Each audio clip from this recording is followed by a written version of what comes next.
What's up guys, Sean here, and today we're going to talk about the plan to cancel everyone's student loan debt in the entire country. Because if you have irresponsible borrowing habits, don't worry about things like cause and effect and consequences from the actions that you chose. The government's here to bail you out. They're just going to cancel your debt. Yay!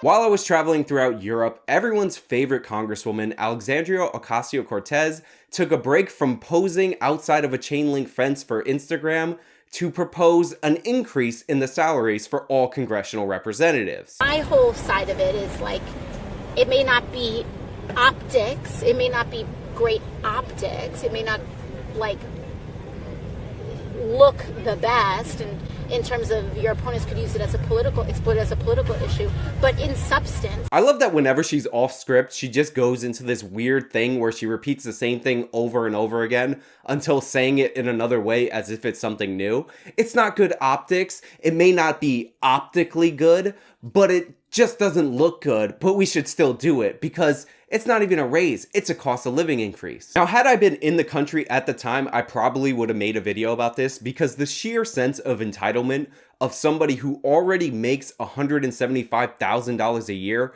demanding a pay increase 6 months into her job, where again, she makes $175,000 a year for a job that's part-time, by the way, would have been too easy of a target for me to not make a video on it. You know, you can vote against pay increases all you want. It's, in my opinion,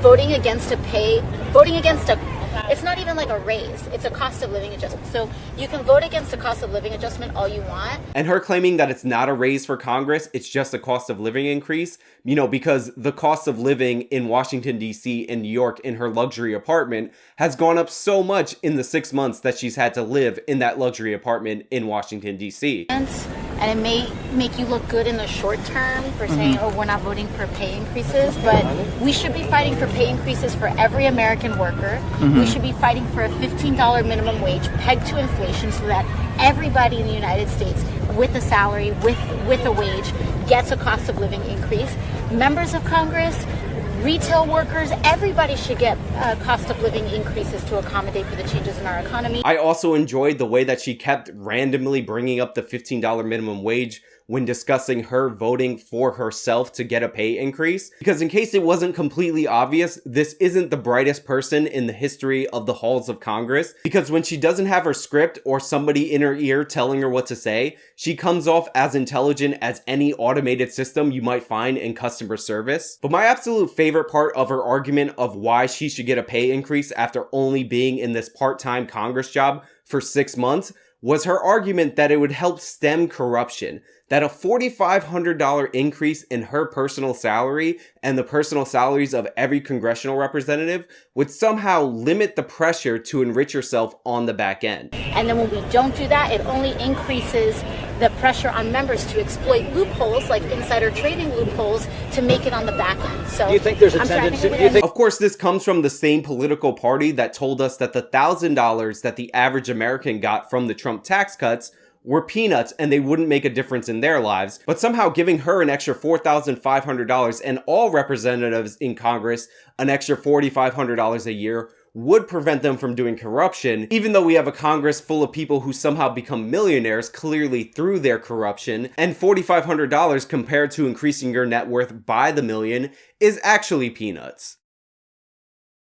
Now, the reason I'm bringing all of this up at the start of this video is because in Ocasio-Cortez's answer to why she deserves a pay increase, there was this implicit threat that essentially if you didn't give her and other members of Congress this pay increase, that you earn the corruption that you get. But it will, every cost of living adjustment that gets bypassed is voting to increase the pressure to exploit loopholes and legal loopholes to kind of lean on other ways to enrich oneself.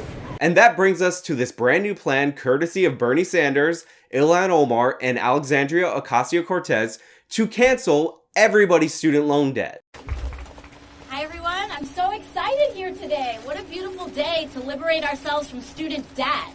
What a beautiful day to liberate our future generations from the scourge of for-profit education It cancels all of 1.6 trillion student loan debt. Now, for just the cancellation of everyone's student loan debt, the price tag for that is $1.6 trillion. That is outrageously high. There are serious problems in why student loan debt in this country has gotten that high, but canceling it overnight essentially would reward the irresponsible people who overborrowed, overspent, and didn't try to minimize costs. Now, there are legitimate problems in the way that the United States does student loans throughout the country. For a long time, the United States decided that everybody should be able to go to college. So what they decided to do was guarantee all student loans throughout the private sector. And on top of that, they decided to make it illegal to discharge your student loans through bankruptcy. Now, because of this awful policy, much in the same way that the housing market got inflated, banks had no incentive to check who they were lending to and verify that they were actually going to school for something worthwhile and that they were the kind of people who were able to pay back these loans. That creates a corrupt incentive for banks to flood the market with as many student loans as humanly possible. Now, colleges, of course, took advantage of the fact that their customer base just got an explosion in spending power and started raising tuition. But since there were no market forces in the student loan system, the banks just kept issuing more and more money, the colleges kept charging more and more money, and students kept going into more and more debt that they couldn't possibly get out of. And this is the way the system operated until the Obama administration. And the Obama administration decided that the best way to rectify this problem was to not change anything about this problem fundamentally and just have the government issue the loans instead of guaranteeing the loans that the banks issued. So the Obama administration made that change. It did nothing except increase the amount of debt that students could borrow. Thus, they went into more debt, and the problem got worse and worse up until this point. Now, considering this crisis was essentially solely created by the federal government and this idea that students should be able to borrow whatever they want to pursue their dreams no matter what they want to study at any cost at any university, I do think that there is a role for the federal government to play in rectifying this. I would like to see us go back to a system where the federal government doesn't give out nor guarantee any student loans, where student loan debt can be subject to bankruptcy, and students who borrowed outrageous amounts of money to get terrible degrees at overpriced universities can actually find debt relief in certain circumstances. However, that does not mean that everyone who borrowed outrageous amounts of money not thinking about the consequences, went to school, got a degree, and is earning more money than people who didn't do that, people who acted more responsibly, should be bailed out at the expense of those people who acted more responsibly. So while there are serious problems in our student loan system, and I'm definitely in favor of some forms of debt relief, I'm definitely in favor of changing the bankruptcy protection laws, I don't think that people who acted irresponsibly in this system should be 100% bailed out without any consequences. I was mentoring this girl, this young woman, her name was Andrea. She was about 3 or 4 years younger than me. But I was about 19 years old and she was in high school. And she had gotten into all of these prestigious universities. She got into her dream college, but her dream college offered her no scholarships, just loans.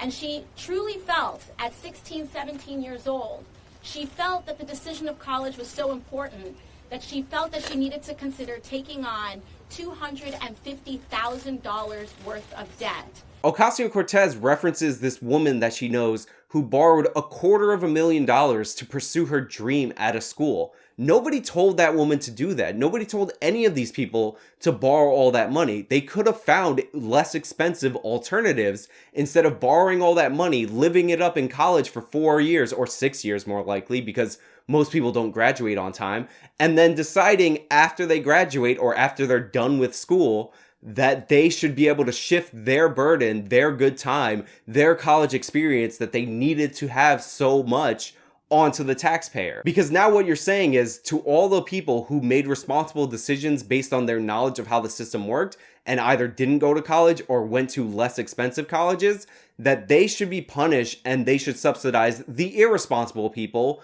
who made horrible decisions either due to ignorance or just being carefree and entitled. When I was 19 years old, I wanted to go to culinary school. Get out! Hey you! Leave the jacket and get out! Get out! And I actually went and visited a culinary school campus. And you know what the first thing they decided to do when I got to the campus was? They took me to the financial aid office to figure out how much money I and my family could borrow on my behalf. Now, despite the fact that members of my family expressed their willingness to co-sign that student loan with me, 19-year-old me knew then at the time that you can't get rid of student loans through bankruptcy. I was aware of how much a chef makes on average, and I was able to calculate how much I would end up paying to go to this school based on the interest rate that they were offering me on the loan. And with all of that in mind, I decided to go to a different school and study something different because I knew a certificate from this culinary institution wouldn't be that much more of a marketing skill, and compared to what I would end up paying for it, it would definitely not be worth it. So instead of going to that overpriced school, I went to a community college that had a transfer program into a 4-year university that I was interested in. I lived at home instead of dormed, and I commuted to school. I stacked my classes over the course of 1 or 2 days to minimize commuting costs and free me up to work. I got a job at the mall. I sold remote control helicopters. I didn't buy textbooks because I couldn't afford it. Instead, I bought a handheld scanner